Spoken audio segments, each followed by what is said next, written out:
So we are going to discuss about the pulse pressure. So the pulse pressure is the amplitude of the pulse wave or the exertion we felt at the wrist during the examination of pulse, or commonly we will say how well a pulse is felt, okay, during the examination of pulse at the wrist. Okay, so the pulse pressure will reflected by systolic blood pressure minus diastolic blood pressure. This is the important thing. And normally the pulse pressure is 30 to 60 millimeter of mercury. Okay, it is dependent on two factors. First one is stroke volume and second one is compliance of the arteries. Okay, so the abnormalities of the pulse pressure are low pulse pressure and high pulse pressure. So we will see both of these factors with their mechanism, how they will happen. So first one is low pulse pressure. This is means low pulse pressure means the pulse pressure is below 30 millimeter of mercury. Okay, so what is the mechanism behind this? So if the systolic blood pressure decreases and diastolic blood pressure increases, okay, then we will get low pulse pressure.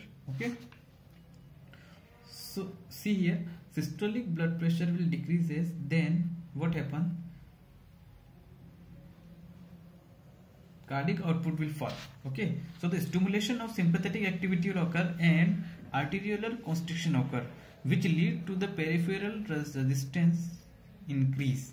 Okay, so if PVR increases, then diastolic blood pressure will increases.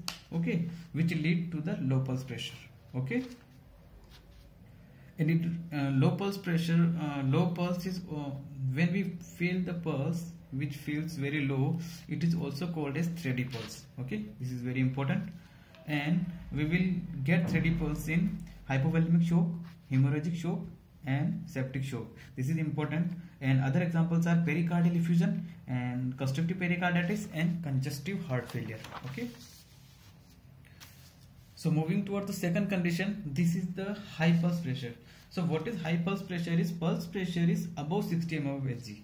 Okay, so what is the mechanism? If systolic blood pressure increases and diastolic blood pressure decreases.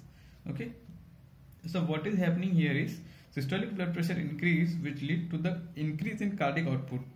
Okay, so the high cardiac output will lead to the more filling in left ventricle.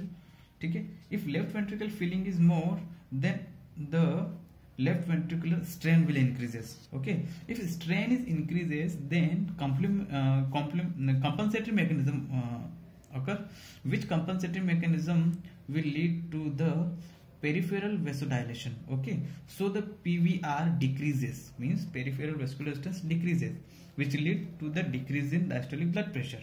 Okay, so overall we get high pulse pressure. Okay, so this pulse is also called as bounding pulse because this is very high. We felt it very highly. Okay, so cardiovascular causes of this is AR, atrial regurgitation, mitral regurgitation, and vascular diseases are like patent ductus arteriosus. Okay, so the non-cardiovascular causes are physiological like pregnancy and exercise heavy, and the pathological causes are anemia, hyperthyroidism, beriberi, hepatocellular failure and AV fistula. So this is enough for pulse pressure. Okay, thank you.